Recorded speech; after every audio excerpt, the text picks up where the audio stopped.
Hey everybody, welcome back to Coast to Coast. And on today's show, we're going to do some playoffs talk, and the awards that we're going to talk about this week are kind of the most popular ones. So we're going to talk most improved player, most valuable player, MIP, MVP. We're also going to dive into A'ja Wilson's new book at the end of the podcast. So make sure you stick around for that. I'm Crina, Mustafa. This is my co-host, Calvin Wetzel. Cal, are you ready? I've been waiting for this one for a long time to talk about the MVP, and we got so much good stuff coming. So let's go. I thought you were going to say you're waiting a long time for this episode. I was going to be like, a week? Because we record weekly. But then No, you I've been said, I've oh, been the waiting a awards. month for the MVP episode. That's what I Yeah, love this yeah. every week, but this is a big one. Yeah, absolutely. So before we get to the awards talk, let's go into our headline of the week, which is playoff talk. We have some first rounds that are over, some that are not. We'll go into the one that is definitely over based on when we're recording on Tuesday. Las Vegas Aces versus Chicago Sky. The Aces swept the Sky in dominant fashion, kind of what we expected. I mean, you and I talked about on our previous pod, the Aces just needed to show up, and they pretty much did. It kind of went the way that you thought, even though you had doubts because you were like, I'm always wrong about the Chicago Sky. But I think this time it was more just like, trust the way that the regular season has gone. And I think that kind of showed. But yeah, what was your like just initial gut reactions on how this series went? Yeah, I think I've been really impressed in the last two games with the Aces defense. Obviously, they had the number one defensive rating in the league all year, and we'll talk about why, a little bit more as we get into Asia. But I think that you sort of saw it tail off maybe a little bit down the stretch, and they really ramped it back up in this series. I think for basically 7 quarters, the Sky went on that run in the fourth quarter of game two, maybe the first half of the fourth quarter. It looked like they had something going. Aces put a stop to that real quick, but for 7 quarters, the Sky just had all sorts of trouble putting points on the board. The Aces were flying around on help, on switches, every facet, and just made it so difficult on this Sky team, who actually was pretty good offensively, better than I thought they would be all regular season. They were right up there with the Aces and the Liberty in terms of 3-point percentage. So I've been very impressed with the way the Aces played overall, but especially on that side of the ball, and really look forward to seeing that against either the Dream or the Wings. Yeah, I mean, all things considered, and we'll talk about the Chicago Sky in a second, but just the Aces year so far has just been a story of dominance. They went 36-6 in the regular season. That's not good math. 36-4 because there were 40 games. I wrote down 36-6 in my notes. That was clearly a typo. Best regular season out of all the current teams. And then I think the one of the key, and we're gonna kind of talk about her a lot in this episode. Like we might as well just call this the A'ja Wilson episode. But I was super, super impressed with her. I think what she brought on both ends of the floor. She had that 38-point game in game two, just like setting records all the time. She looked so good. Like you just sit there and you watch. And I think one of the things with A'ja Wilson is you don't realize just how easy she makes it look. Like it's very hard to be as good as she is and as dominant as she is. Like the fact that she can muscle her way through the like on the offensive side of the floor, but then also just like run back and block your shot or just make your life so tough on defense. Like that is a really special thing to witness. And just like seeing how the way that she just anchors this entire Aces team is super cool. She makes everybody else around her better. Like Chelsea Gray has been playing really well too in this series. She led with points in that first game. And I think that's important too when you realize like just how many minutes these starters are playing. So as long as you are still getting a ton of contributions from everybody, I think the Aces might be the team to be. And I know there's other teams in the mix right now, but Cal, like, should the Aces be that top favorite? Like, how much of space is there between them and the other favorites? They are the team to beat right now. I've been picking the Liberty all year, and I'm pretty stubborn. Every time anyone asks me for a championship pick on any show, any podcast all year, I've been picking the Liberty. So I can't deviate from that. I'm too stubborn for that. But the, they're gonna have a really tough time if the Aces are playing like this, because what we saw from the Liberty and the Aces in that series down the stretch of the regular season was a little bit of a different Aces team than what we saw earlier in the year. And granted, it is against the Chicago Sky. It's not like they did this against like the Houston Comets or something, but like the Aces looked like they're back. They looked back to being the team that we were talking about as maybe the best team ever, I think, in Yeah. this series. And if we get that Aces team against the Liberty in the finals, then yeah, I think they got to be the team to beat. Certainly against anyone else right now, because we don't even know. We'll talk about it in a little bit if the Sun are going to make it to the Mhm. semis, maybe or not. I don't know who else is challenging the Liberty or the Aces, so it's definitely got to be them, I think. Yeah, and just kind of like the last thing on the Aces before we move on to a bit of Sky conversation, but I think like Kelsey Plum, Jackie Young, and I think Kirsten Bell has also been giving really good minutes. I mean, you talk about, being kind of iffy about the Aces bench, but Alicia Clark just won sixth player of the year, as you and I kind of predicted on this podcast. It was very much like in favor of her, very clear winner, just based with the voting format of like just pick it. It's not ranked.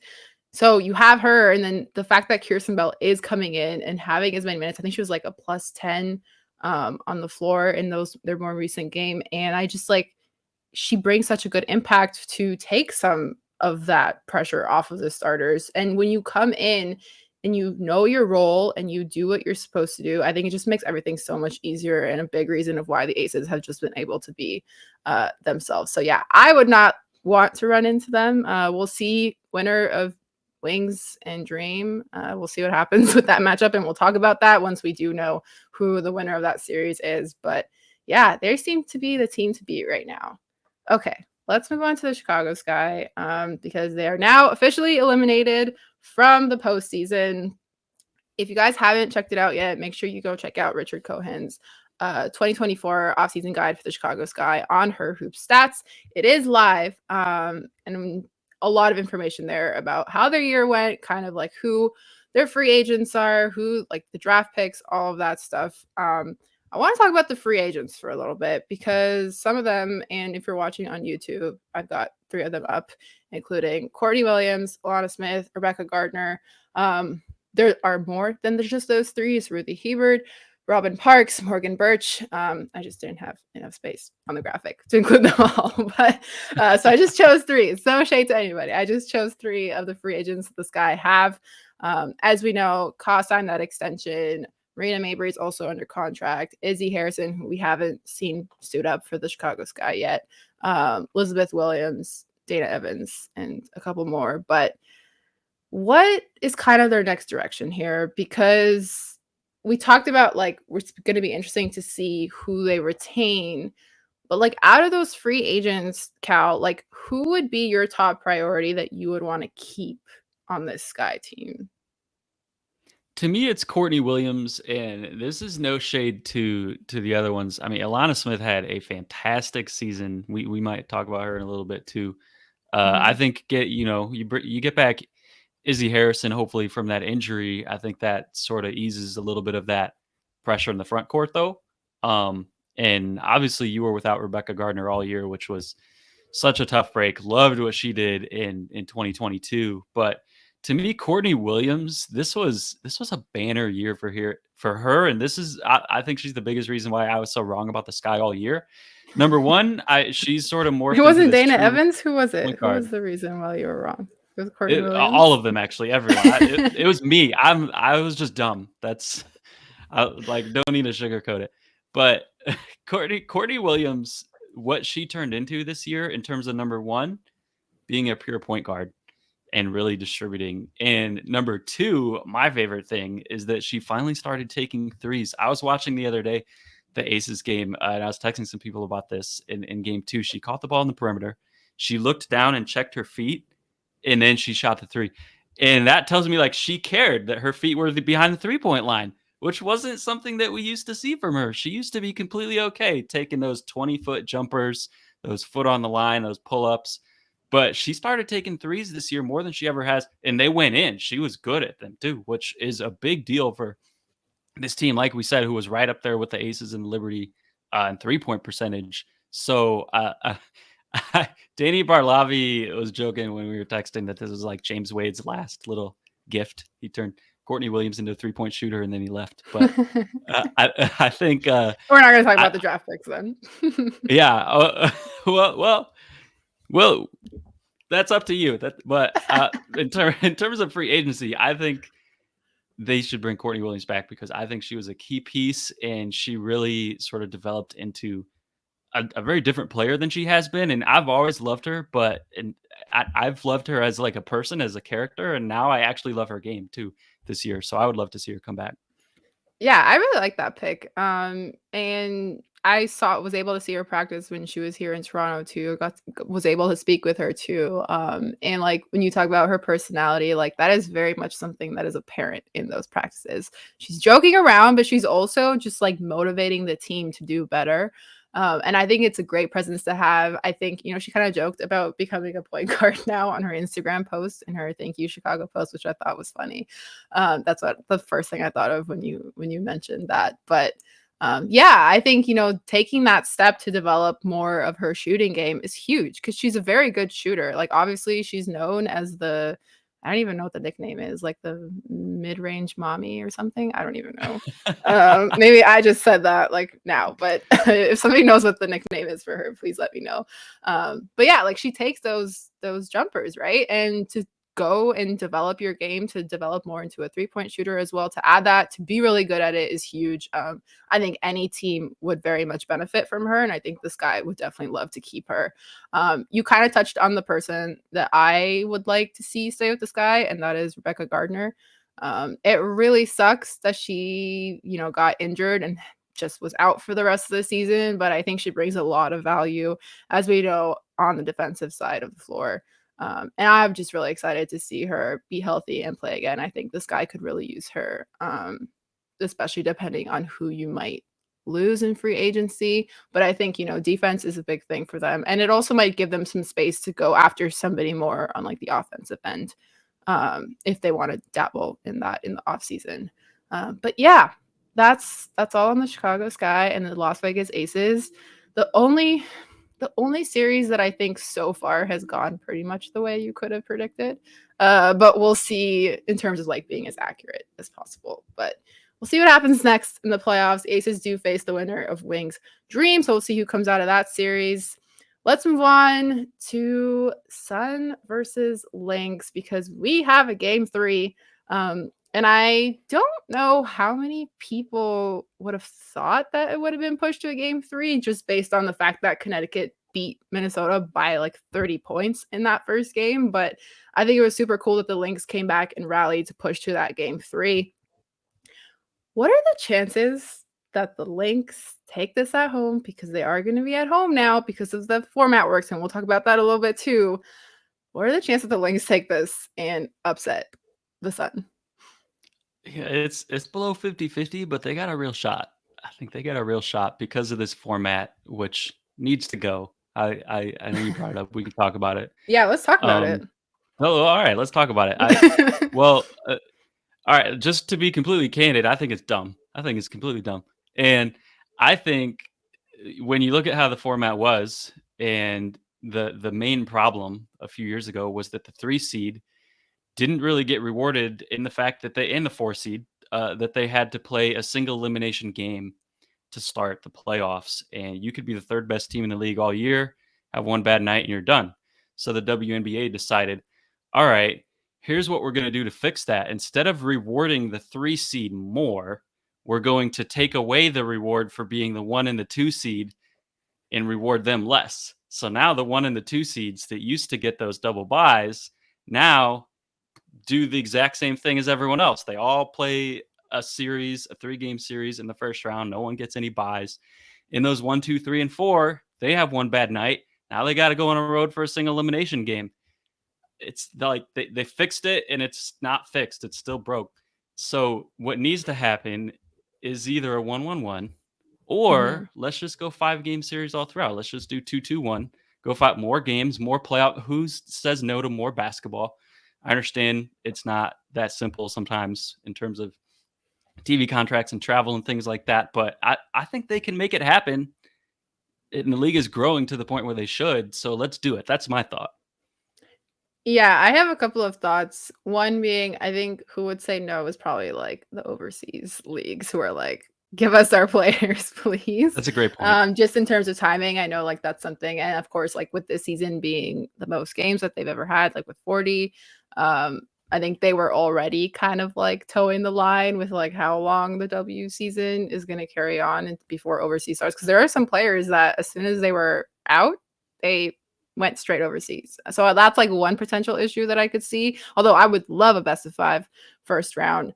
I think I think there's two sides of the coin here where I can see the argument for if the higher seed doesn't take care of business in those first two games, then maybe they do deserve to go and play on the road. But at the same time, you look at like the NBA, for example, who does do that like 1-1-1. Like, like it's just, but with a longer series. But like in essence, that same kind of thing where, okay, one team should have home court advantage if they place this high in the regular season. So in an ideal world, and I think too, like there's enough time between game days now that they could just go one at home, one on the road, and then go back home. Like it's not like the games are every other day. Like they're a little bit more spread out, which is like I think good enough now, even with all the travel issues that the W has, but they do have charters, so I think it could be done.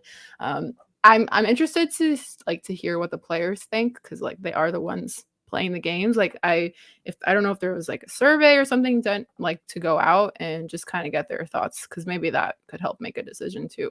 But yeah, no, it's interesting, and now the Sun are in danger of being eliminated. Now, do I think the Sun are going to lose Game 3?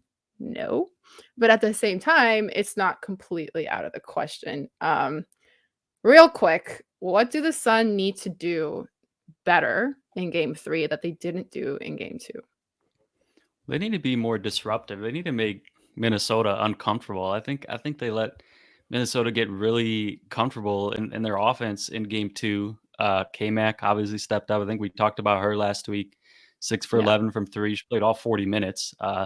Fee, obviously, before that back injury, was just cooking them. And the Lynx only had 3 live ball turnovers. That's the fewest the Sun have forced all year. Sun 6 points off of turnovers, fewest they've forced all year. If you're the Sun, you got to be more disruptive so that you give yourself opportunities to get into transition, force those turnovers, and let AT cook where she's best, which is going downhill, being the engine, that no one wants to get in front of in the open court. But that starts on the defensive end. So I think that's what the Sun need to do. And obviously, if you want to hit over half of your threes like you did in game one, that wouldn't hurt either. But it's really, I think, got to start on the defensive end. Yeah. So yeah, we'll see what happens. Game 3 of Sun versus Lynx is on Wednesday at 8 p.m. Eastern on ESPN. And I think the game is on Canadian League Pass for any Canadian listeners or viewers out there. All right, let's move on to awards. We're gonna start with Most Improved Player of the Year. We have like 5-ish options that we're gonna talk about. But firstly, Cal, who is your pick? If you had a vote and if I told you pick a Most Improved Player of the Year, who would you go with? Yeah, so far my picks have all been pretty much the safe one, the ones that actually ended up winning. I don't think my pick here is actually going to be the one who ends up winning it. I do think Satu Sabli is going to win it. But I would vote for Jordan Cannon, and here's why. I need to tell a story to our listeners that I already told to you. Would you like me to That put up a picture or do you want to like Yeah, well, dramatically let me get introduce there. it? Let me get there. Okay. Let me draw out the story and build the suspense. So I was in an ESPN fantasy league. I was in two actually. This is the one not the one I was in with you. I was in another one, 6 teams, small league. We were having a draft through group text, and I had the very last overall pick of the draft. And so anyone who's played ESPN fantasy knows that the stats that count are points, rebounds, assists, things like that, counting stats, field goal percentage, free throw percentage, all the efficiency stats aren't relevant to your fantasy points. So I sent this text as the last pick of the draft saying, okay, so because efficiency doesn't matter, I'm going to take Jordan Canada. And I owe Jordan Canada a big apology because guess what? If efficiency did matter, that still would have been the correct pick because she was actually pretty efficient this year in a way that she has never been. And I know people talk about this award like what does it actually mean if you were injured and then you came back from that? Like, does that count as improving? Or if you went to a different team and got a lot more minutes, did you improve or did you just get more opportunity? Like, to me, Jordan Canada improved in the truest sense of the word. Like, she literally got better at playing basketball, which is what improving it. And like, she shot 33% from three. She never even shot 22% in her career before this year. Career high in free throw percentage and all the shooting percentages all across the board. It really wasn't even close. So to me, like, I have to give Jordan Canada her flowers after hating on her efficiency when I made that draft pick. Can I put the picture up now? Yes, yes. Sorry. I got carried away. You should put the picture up. See, so ESPN gave us the little, like, what do you call it, draft recap video thing. Mine was not very nice for anyone listening or watching. I watched it right before we they recorded. It was not very nice. But go ahead, I Kyle. felt bad. They threw some shade on you, Cree. They did. But they really gave some love to Jordan Canada though. Draft day steal. If you're listening on Apple, Spotify, draft day steal, 9th round pick. Jordan Canada was my draft day steal. I felt great about that. She was a steal in the 9th round, because of that efficiency, and so I think she's my most improved player. Yeah. I just want to say my draft steal based on my fantasy league was Erica Wheeler. So shout out Erica for being one of the most consistent players I've had on my roster throughout the whole season, even though I did finish 6th. But you know what? There were a lot of weeks where I forgot to set my roster. It was stuff like that that kind of messed me up. So like, sorry, ESPN, I'm not taking your shade. I don't appreciate it. But yeah, no, I like that. I like that your pick is Jordan Cannon because when I looked at some of the candidates. So just for transparency, the candidates that I've kind of written down are Satu, Jordan, Shug Sutton, Alana Smith, and Carly Samuelson. And when you look at all of them, Jordan's kind of the only one that in a vacuum was kind of in the same type of like situation where it was like being with the same team, the amount of like her minutes have gone up for sure, and her role has changed a little bit, but I think it was kind of the same environment that kind of showed like, okay, so she really did improve. But I think my pick would probably be Satu Sabley. And I think I'm actually not sure which way the voters are going to go because it is going to be ranked. So it'll be interesting to see. I think Satu's my pick. I know there's that whole debate about like because she was injured, has she really improved? But I think if you look at the fact that although she was good, like obviously number 2 pick in the draft, you're not drafting bad players, but she never really showed like consistent flashes of what she has been this year. I think she's really like broken out of her shell and just has become a very different version of herself that I think can only be described as like very much improving. And yeah, like injuries are always going to be weird when it comes to, determining what a player being most improved means to you. But I think, like her points have dramatically gone up. I just think the fact that she's considered the MVP of the Dallas Wings at many points throughout the season, rather than it being like the narrative of like, can you do anything with Arike being the MVP? Like it was always that kind of discourse, but now the fact that it was like, no, Satu seems to be the MVP. I think that's a huge thing. And we're going to talk about this in a bit too. She might even be in conversation for MVP, not necessarily that she's going to win, but the fact that she's in the conversation for both of these categories, I think speaks a lot to how much she has gotten better. So yeah, I think those would probably be my top 2 picks, Satu and Jordan. Canada. But let's talk about some of the others, give some shine. Alana Smith, somebody who we talked about earlier that we do want to touch on. She's been great. Like, and Chicago, has struggled with injuries throughout the year, but she was kind of somebody that's shown and kind of helped them in that front court a little bit. Yeah, she'd be somebody else. Carly Samuelson, too, I actually really wanted to hit on because like she's always kind of been like an honorary spark, I guess. But now I really hope that, her performance this year has kind of solidified her spot onto that roster, or at least onto a roster, just consistently. Like her 3-point shooting, she was just kind of a breath of fresh air for that Sparks roster, who has also gone through many, many injuries and sicknesses and, just like reasons that I think you called it like the rotating carousel last week or the couple weeks Revolving ago. door. Revolving door. There we Yeah. go. I knew it was something that was spinning, but yeah, like I just think she was also a bright light. And yeah, and Sutton too. Sutton, she was I had her on my fantasy team for a little bit over the season. And there was a point of time where she was really, really consistent on my fantasy team too. So yeah, I think a lot of these players deserve to be in the conversation. But yeah, what do you think about those players? You have somebody else that you wanted to talk about, or are those kind of the players that you're thinking of? Yeah, I mean, those would be the players I'd put in the conversation too. And like to be clear, all of these players got better at basketball. It's not like, oh, Yeah. Satu was already this good. She was just hurt. Like she definitely also got better. She would be second for me if we if I were voting in terms of the ranked choice. Shug Sutton, correct me if I'm wrong, I think she was the last pick in the draft. I think she was the real Yeah, life she went version like of Jordan really Canada for late. me. Yeah. Yeah, Yeah, yeah, she and I did. mean, how often do we see even like mid second rounders really have any even stick in the league, number one, and then have any type of impact off the bench or in the starting lineup the way that Shook Sutton had this year? She had a triple double. No one's ever done that before in Mercury history like that. They were chasing it at the end, but she had it. So I think that's pretty cool. Shout out to her. Alana Smith, like you said, someone that coming into the year, especially before we knew, about Izzy Harrison's injury, I would not have thought that she was even going to be in the starting lineup, and she turned out to be an absolutely crucial piece to that starting lineup of a playoff team. Yeah. And Carly Samuelson, just knockdown shooter, and really I think added a lot beyond that to her game this year as well, which was a big key for the Sparks. A little bit of stability amidst the revolving door that we talked about. So this is a great year for this award.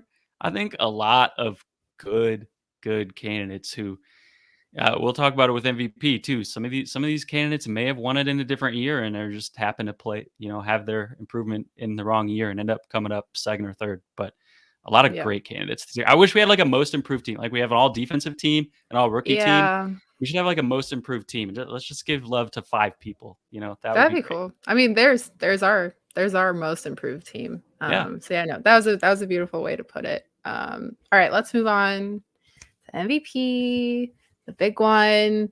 I think for this one, I'm gonna save our picks till the end. Instead, what we can do, I know I'm throwing you a curveball here. Let's go through each candidate.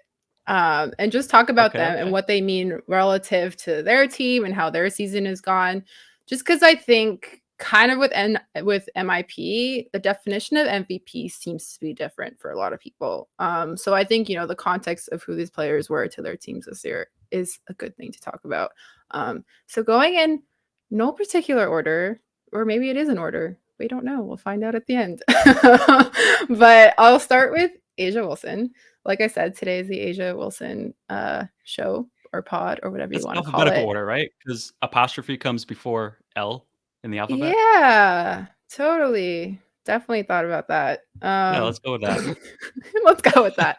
Uh, Asia Wilson's year has been incredible, to say the least. I mean, she had that 53-point game. She has consistently been the leader for the Aces, the anchor of everything that they do.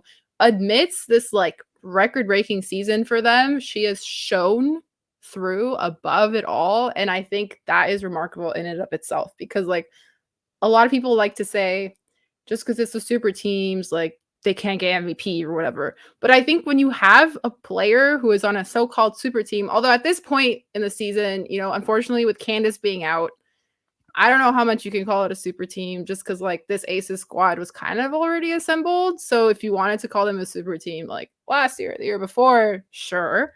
Um, but at the same time, the word super team, I think, is kind of run its course a little bit. But just like what she's been able to do, be a defensive monster, be an offensive monster, like everything goes through her. And it's so hard for me to see this Aces team being as good as they have been without her. And I think that's one of the reasons why she should definitely be very much a top favorite for this award. And I just think it's important to remember, like, and I kind of touched on this earlier, just how special it is to watch a player like that. Cause like that's a generational thing and that doesn't come around very often. So yeah, that's my spiel on Asia Wilson. Yeah, it's the most mind-blowing thing to me is the fact that she won MVP twice, including last year, Mm-hmm. and got better. Like, unquestionably is better right now. Like we Yeah. could throw her. Let's just make her most improved candidate number 6. You know, I I don't know if I go that far, but she improved on both sides of the ball somehow from an already elite season. And defensively in particular, like you talked about, and like we talked about off the top in the Aces versus Sky series, Asia doesn't just make life ridiculously difficult for whoever she's guarding. She makes it difficult for all 5 players on the other team because of how quickly she's able to close ground, her length, her ability to switch onto anyone, her ability to in help rotations to cover up for people's mistakes or just to basically cover 2 players at once sometimes it feels like when she Yeah, you're has like, "Oh, to no, in she's certain coming." coverages. Yes, yes. Out of nowhere, you feel like you're open. You got around, Kelsey Plum or whatever. You're like, oh, I just cooked her. I got a layup. Nope. No, you don't. Because Asia, who was 50 feet away half a second ago, is all of a sudden right there in your face. Yeah. So it's remarkable to watch her. It's a gift, like you said, to watch her play basketball on the defensive end, and especially like if you're a real junkie and you love defense, which I know we both do. I know some people are just like points, points, points, which Aces are fun to watch as a team from that standpoint too. But the way they push the ball sometimes, but Asia on the defensive end is as incredible to watch as maybe anyone ever in this game. Yeah, no, totally agree. And I guess moving on in alphabetical order, we'll go to AT, Alyssa Thomas next. A triple double queen, putting up. I don't even remember what the number is. I think it was like 6 or something triple doubles this season. I don't remember the Um, number, but I'll say it was more than anyone it's else at has had in least their 6. career. Her Well, yeah, hers this season was because she's been at the easily top for like a long time. yes. And she very much still is. But yeah, no, the engine, the I mean, just her strength. Like it's always funny to me watching people watch her for the first time and being like, why does she throw her free throws like that? Like, why does her shooting form look like that? But then you're like, hold on a second. She is quite literally probably one of the most dominant and scariest players on the court that you'll ever see. So I just think she's such a unique player. And I think unique is probably the way to describe what she's meant to this Connecticut Sun team and, the reasons why she is in consideration for MVP. We've kind of talked about this before, but just the players that they lost Jonquel Jones in the offseason, their former MVP. Brianna Jones was out like very early in the season with that injury. And Connecticut has stayed very, very good. And, obviously, having other players on the team like her fiance, Joanna Bonner, just go off and not be a wired hanger like this late into her career. That's also a factor. But at the same time, and I think there's like a lot of numbers about like AT's like impact on the floor with the Connecticut Sun versus when she's off. She just provides a really important level of leadership and just incredibly strong basketball to this team that the Sun need throughout all the chaos of like losing people, other super teams forming, and I'm putting quotes in the air because it's a forbidden word. She very much deserves to be in that conversation as a top. And like for like with all the statistics and everything, even just looking at her and watching how she plays, you can see how important she is to the Sun team. But yeah, that's my spiel on Yeah. AT. Yeah, well, you brought up the on-off, which I think is an interesting point because first off, like you're right, on the court, when she's on the court, the Sun are one of the best teams in the league, and when she's off, statistically, they're basically a lottery team. But to me, what's also impressive about that is the number of minutes that she has had on and off the court, and it's not very many off the court because she is I think she was second in the league behind Arike in minutes. And if you watch Alyssa Thomas play, those aren't casual minutes. Those aren't easy minutes. Those are Yeah. like all out physical toll on your body. She has one speed and it's really, really fast. And she's guarding big players, small players, quick players. The load that she's carrying for 36, 37 minutes a game is incredible. And to be able to do On her that and non-existent also, shoulders. yeah, without doing that with no labrums and putting up the numbers that she is something that is like we kind of talked about this. Whether she wins MVP or not, there certainly have been seasons in this league where she would be a runaway MVP. And she just happens to play in a season this year with three historic seasons at the same time. But what Mhm. she's done is iconic, honestly, for that team. And like you said, what they lost and what the slack that she's been able to pick up. Yeah. All right, moving on to candidate number 3, and you just mentioned 3 historic seasons, so I'll let you go off first. Breanna Stewart of the New York Liberty, which, like, a year into this still feels kind of weird to say, but yeah. Why should she be considered MVP? Yeah, I always come back to this is not necessarily a reason to vote for her this season. I'm not saying that, but every time I think about her in the MVP conversation, I come back to something that our friend Owen Pence has said before that there will come a time in Breanna Stewart's career where we collectively realize that it's stupid that she only has one MVP because Mhm. she is just that has had that type of career where she's won everywhere she's went from growing up in high school to UConn to overseas to the Storm, now to the Liberty. And she's been the reason why she's won. She hasn't ridden anyone's coattails. Everyone's riding her coattails on those teams. And so what she does on both sides of the ball too, it's different than Asia. Obviously, she's a little bit more perimeter oriented on offense, but still efficiency through the roof. Defense able to switch, and her wingspan is I don't know what it is. It's seven It's foot like plus. 7 I'm sure. feet, yeah. I think yeah. And Mhm. to be able to move with that wingspan the way she does and glide, and she almost makes it look so easy on both sides sometimes too. We forget how truly special she is. But she is I can't wait to watch her the rest of the playoffs because she's also, the Mystics did a really good job on her in game one.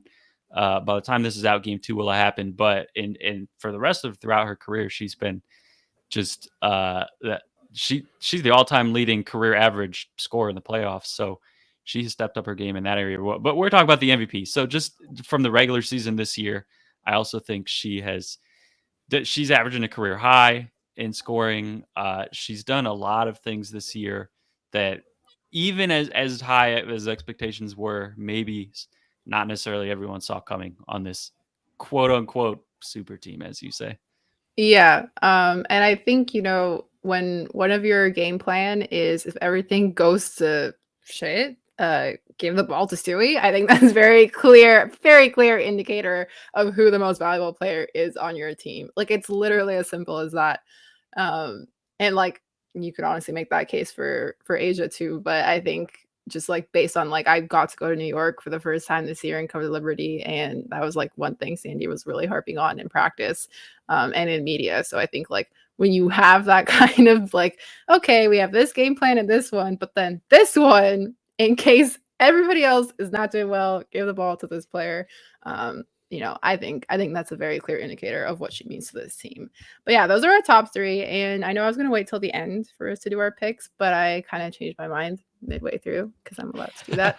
But I think we can safely say that, like, Asia, AT, and Stewie are in no particular order. I'll say that in no particular order are probably our top 3 candidates. We'll talk about our next 2 in a second.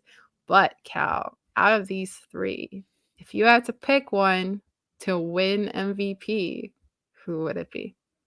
And if it's not Well, those 3, then you can say that too if I'm getting too ahead. no, it is absolutely one of those three. As good of a season as Fee and Neka and Satu have had, I think there's three candidates this year. I don't think there's two. I don't think there's four. If we should acknowledge all three historic seasons, which we've done. If you've been watching on YouTube, you probably know who my pick is about to be because you can see the shirt I'm wearing.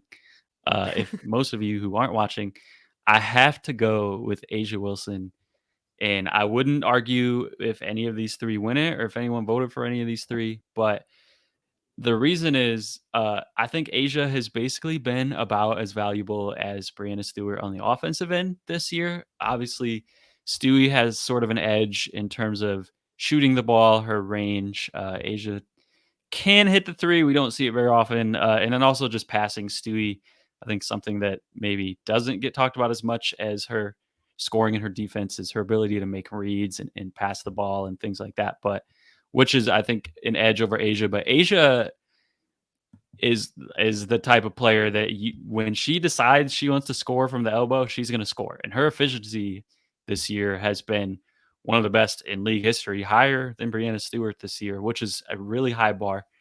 And I think that sort of makes up for the passing and the shooting. So to me, offensively, it's about the same. And then you look at defense, where Breanna Stewart again is elite, but I think Asia Wilson is eliter. I don't know if that's a word, but I think she's I was gonna say it if you unprecedentedly. didn't say it, so I don't you're know if good. that's a It's a word. word I'm making today. up words here. It's a word Unprecedentedly today. might also not be a word, but I think Asia is unprecedentedly good on the defensive end. And everything we already talked about, I won't go through the whole spiel again on her defense, but I think that's what separates her here. And it's splitting hairs. It's these margins are so slim, but that's what would Yeah. give her my vote. I think I echo everything you said. I think Asia would be my pick if I had a vote. She's kind of been my pick. There was a time during the season where I did have Stewie over her in AT, just based on the way that the Liberty were playing and how much they were relying on Stewie. But I think if you look at consistently the entire season, I think I would kind of edge towards Asia Wilson being the pick. However, like you said, if either AT or Stewie or Asia won this award, like I think very much deserved. Any of them deserve to win this award. It's going to be tough. I'm like very interested to see what the voters have decided on and who ends up, coming out with the win. But yeah, this has been a very historic season. I think, also incorporating the fact that there were more games did allow for, more records to be set and broken. But yeah, no, just incredibly cool to see. But yeah, our other kind of 2 or 3 candidates that we had was Fee, Nneka, and Satu, who, like if you look at Nafisa Collier, like what she's meant to this Minnesota Lynx team, kind of taking the reins post Sylvia Fowles. I think, she's the young star that's kind of developing into the leader of this team. We've seen like she had a fantastic season. I really hope she's okay with whatever back injury happened in that game too. I mean, she came back in after and she was looking okay. Like she was still like hitting down shots and doing stuff, but she didn't really look like mobility wise the best. But I think she's meant a lot to this Lynx team, and she's a huge, huge factor, if not the factor, of why they were able to stay competitive and in the playoffs. So yeah, she definitely deserves to be in consideration for that. Also, Nneka Ogwumike, like the way the Sparks, they didn't make the playoffs, but they almost did. She has been MVP of the Sparks team for a very long time. And, just the way that she played such good basketball this year with everything that went on, with all the revolving door stuff, I think, also very, very cool to see. And of course, we talked about Satu earlier in this podcast, just about how she's might probably win most improved player and also deserves to be MVP conversation. As we talked about, she has been the MVP for the Dallas Wings, and the Dallas Wings did very well this year. And they're still in the playoffs. So, and they're doing very well in the playoffs, might I add. So I think, it just goes to show how important each of these players are to their respective teams, with their respective situations. And each of them are the most valuable player on their team. Like, I don't think anyone is arguing that. But it'll just be interesting to see who actually comes out on top. But yeah, unless you have any like final thoughts on MVP, I think we can move on to our last segment. Yeah, I just want to say real quick, I'm actually with you that I at one point would have picked Breanna Stewart too, and I think I did get on a Mhm. show at some point a month ago or so and picked Breanna Stewart. And I have also flipped because of I think Asia's played down the stretch, which for me, I talked about off the top. I'm stubborn. I stick with my picks. So for me to change my mind took a lot, but I think Asia It showed us means a lot. something. It, Yeah. it means something. So I can change my mind sometimes, and I did, but I think all 3 players are very deserving. Yeah, absolutely. Definitely echo all that. All right. So, do you remember in the MVP conversation where you were like, I don't know if a leader is a word, and we're like, we're making up a word. So, like, we may not be good with words, but you know who is good with words? Asia Wilson. Oh, Oh, Cree, that was such a good segue. I thought of it Oh, like you while we nailed were it. talking about it, and I was like, okay, I got to keep this in my head for when we do segue to the part about her Let's book. But go. thank you. I'm proud of that one. But in case you guys haven't heard, Asia Wilson is releasing a book. She's an author. It's gonna be called Dear Black Girls: How to Be True to You. The cover says Asia Wilson, two-time WNBA MVP. We'll see what happens if she's gonna have to change the name of that cover if she ends up winning. Who knows? But yeah, this is really cool. Real quick, I'll read the book details from the pre-order link that she posted online. This is a book for all the girls with an apostrophe in their name. This is for all the girls who are too loud and too emotional. This is for all the girls who are constantly asked, "Oh, what did you do with your hair? That's new." This is for my Black girls. I saw this news when I saw her tweet. I thought this was so awesome. This is so cool. I love it when athletes like release books, like Bianca Andreescu in tennis. She also released a book last year. I just love it when stuff like that happens. We know like Brittany Griner is working on a book. She's published a book before.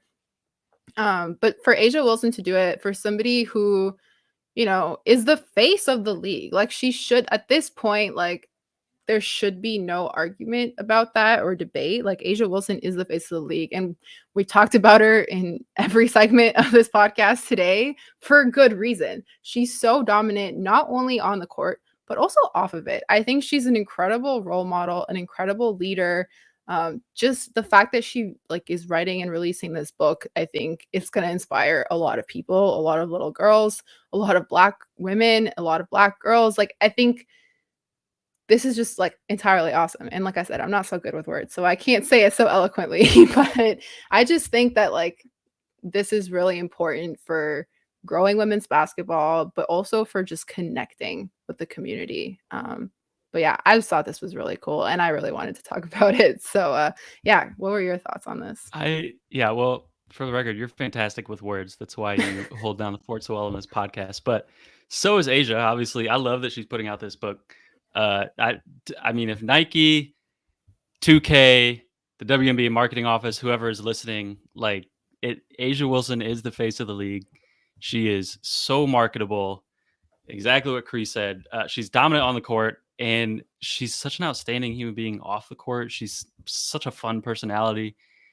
And to the point of this book, like she looks like so many of these young kids who are aspiring to be in this league 10 years from now, 15, 20 years from now. And that's really, really important.